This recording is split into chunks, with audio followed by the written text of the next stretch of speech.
Agro চ্যানেলে সবাইকে স্বাগত।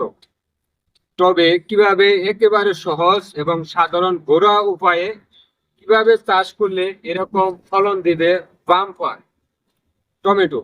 এখানে কোনো রাসায়নিক অথবা কীটনাশক ইউজ আমরা করিনি, তারপরও দেখতে পাচ্ছেন অর্গানিক পদ্ধতিতে কিভাবে টমেটো গাছে ফলন দিছে। এগুলো না দেখলে মিস কিভাবে আমরা চাষ করেছি এবং কিভাবে এরকম বাম্পার ফলন আছে, তাহলে আমাদের ভিডিওটা দেখুন।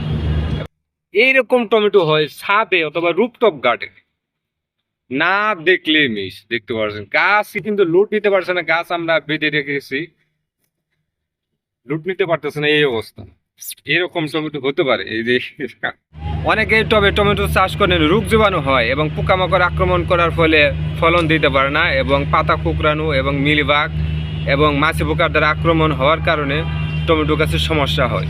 কিন্তু আমরা এভাবে ঘরোয়া উপায় একটি চাষ করেছি। এখানে এখন পর্যন্ত আমরা কোনো রাসায়নিক ইউজ করিনি, একেবারে অর্গানিক। বাজারে আপনার টমেটো কিনতে পাওয়া যায়, অবশ্যই ওগুলো ফরমালিন দেওয়া থাকে বেশিরভাগ টমেটোতে, যা মানব দেহের জন্য অত্যন্ত হুমকি। আপনি বাড়ির আঙ্গিনায় অথবা রুপটপ গার্ডেনে এরকম ছোটোখাটো পরিসরে যদি চাষ করেন, তাহলে টমেটোর চাহিদা পূরণ হয়ে যাবে ফ্যামিলির। এখানে দেখতে পাচ্ছেন একটি ঝোপায় কীরকম টমেটো আসতে পারে, এগুলো না দেখলে মিস।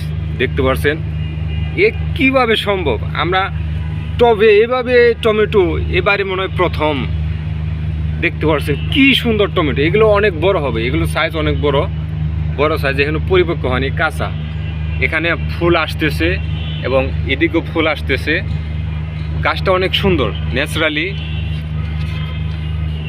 এগুলো না দেখলে বিশ্বাস করার মতো না। এখানে দেখতে পাচ্ছেন কি সুন্দর টমেটো, এগুলো যে সময় বড় হবে তখন আরও দেখতে ভালো লাগবে। একেবারে আমরা অর্গানিকভাবে চাষ করেছি।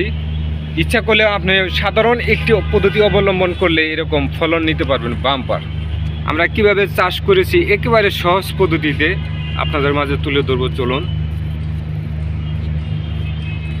আমরা চাষ করেছি একেবারে সহজ এবং ঘরোয়া উপায়। এই টমেটো চারা টবে রোপণ করার আগে গোবর এবং মাটি দিয়ে মিশ্রিত করে 10-12 দিন এইভাবে টবে রেখে তারপরে আমরা চারা রোপণ করেছি। তারপরে আমরা আর কোনো সার অথবা কীটনাশক ইউজ করি, এবং দেখতে পাচ্ছেন আমাদের গাছের কি সুন্দর এবং বাম্পার ফলন আছে, একেবারে অর্গানিক। না দেখলে মিস। আপনারা যদি সহজ এই টেকনিকে যদি চাষ করতে পারেন, তাহলে আপনার গাছ থেকে এরকম বাম্পার ফলন নিতে পারবেন। একেবারে সহজ, শুধু গোবর এবং মাটি মিশ্রিত করে 10-12 দিন আগে টবে রেখে তারপরে টমেটোর চারা রোপণ করতে হবে, এবং সেখান থেকে আপনি সহজে বাম্পার ফলন নিতে পারবেন। দেখতে পাচ্ছেন আমাদের গাছের কি সুন্দর, একেবারে সুন্দর। দেখতে পাচ্ছেন নাইস, মন ভরে যায়। এরকমভাবে টমেটো আসতে পারে টবে। হ্যাঁ, মাত্র আমরা এই টেকনিকে চাষ করেছি এবং এখান থেকেও আমরা ফলন নিতে পারছি বাম্পার। হ্যাঁ, এখন ছিঁড়ে হলো প্রথম, মানে এইটা আমাদের এই গাছের প্রথম আজকে টমেটো হারভেস্ট করা হলো। আমাদের ভিডিও দেখে কোনো মন্তব্য থাকলে অবশ্যই কমেন্ট, ফেসবুক পেজে ফলো এবং ইউটিউবে সাবস্ক্রাইব করে আমাদের চ্যানেলটির পাশেই থাকবে।